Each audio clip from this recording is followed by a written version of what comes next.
मेरा नाम राजेश है। मैं आपको अपनी कहानी सुनाने वाला हूँ। मेरे घर के ठीक सामने एक लड़की आई। वो अपने मामा के घर पर आई थी। उसका नाम दिया था। मेरी उम्र करीब 21 साल की थी और दिया भी मेरी ही उम्र की थी। जब मैंने उसे पहली बार देखा तो उसे देखते ही मुझे प्यार हो गया, लेकिन उसने मेरी तरफ कोई ध्यान नहीं दिया। मैं अपने घर के बाहर ही बैठकर उसकी एक झलक का इंतज़ार करने लगा। इस उम्र का प्यार बड़ा सच्चा होता है। दिया से कैसे बात करूं, मैं यही सोचता रहता था। फिर दिया की बातें मेरी छोटी बहन से होने लगी। मुझे अच्छा लगा कि इसी बहाने मैं भी दिया से बातें कर सकूंगा। धीरे धीरे वो हमारे घर आने लगी। मैं भी कभी कभी उसकी तरफ देखकर मुस्कुरा देता था और बदले में उसकी मुस्कुराहट पाकर मुझे इतनी खुशी होती थी। दिया अपने मामा के यहाँ उसके एक रिलेटिव की शादी में आई थी। दिया मेरी बहन के साथ शादी की शॉपिंग करने जाया करती थी। मैं भी उसके साथ रहता था। मेरे लिए अब यह सब एक सपने जैसा था कि दिया के साथ मैं घूम रहा हूँ, उससे बातें कर रहा हूँ। मैं प्यार में उड़ने लगा था। दिया के जिस रिलेटिव की शादी थी वो हमें भी जानते थे। मैं सारा दिन अपनी बहन के साथ वहीं रहता था। शादी के काम करना, सारे काम को मैनेज करना, यह सब काम मैं करने लगा। उसकी मम्मी भी अब मुझे पहचानने लगी थी। मुझ पर भरोसा करती थी।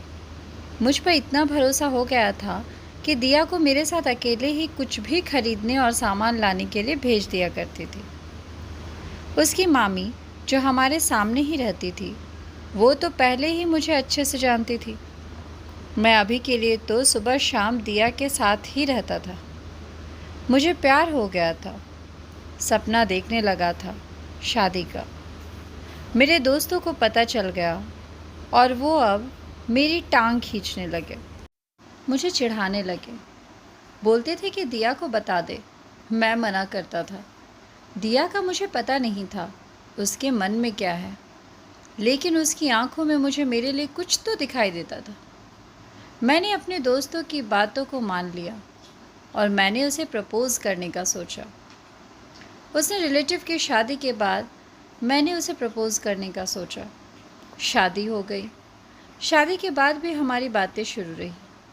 सोचते सोचते वक्त निकला जा रहा था। मैंने सोचा था कि आज बोलूँगा, कल बोलूँगा।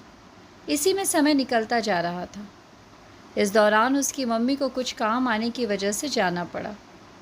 दिया अभी भी वहीं थी। मैंने एक शाम अपने घर की छत पर, जब दिया और हम दोनों अकेले थे, तब दिया को प्रपोज़ कर दिया। मैंने उसे कहा कि मैं उसी से शादी करना चाहता हूँ। वो मुझे देखती रही और थोड़ी देर बाद बोली कि वो भी मुझसे प्यार करती है। सुनकर मेरे कानों को यकीन नहीं हुआ। फिर बोली कि उसे कुछ बताना है। इतने में मेरी बहन वहाँ आ गई और वो चुप हो गई। उसके चेहरे पर भी एक अजीब सी खुशी थी। वहाँ से चली गई। उस रात मुझे नींद नहीं आई। मैं अपने और दिया के सपने संजोने लगा। फिर सुबह होते ही दिया की मामी मेरे घर आ गई। वो कहने लगी कि दिया को मैं उसके घर छोड़ के आ जाऊँ, क्योंकि उसकी मम्मी है नहीं, इसलिए उसे अकेले नहीं भेज सकते। मैंने पूछा क्या हुआ। उन्होंने बताया कि दिया की शादी तय हो चुकी है और लड़के की दादी बहुत बीमार है। वो कह रही है कि उसके सामने ही शादी हो जाए तो अच्छा। शादी तो अभी 6 महीने बाद की थी, लेकिन अब शायद 10 दिनों में ही करनी पड़ेगी। उसकी मम्मी भी इसलिए ही गई थी।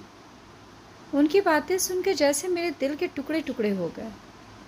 उसका घर हमारे यहाँ से करीब 60 किलोमीटर था। मैं उसे बाइक पर उसके घर छोड़ने वाला था।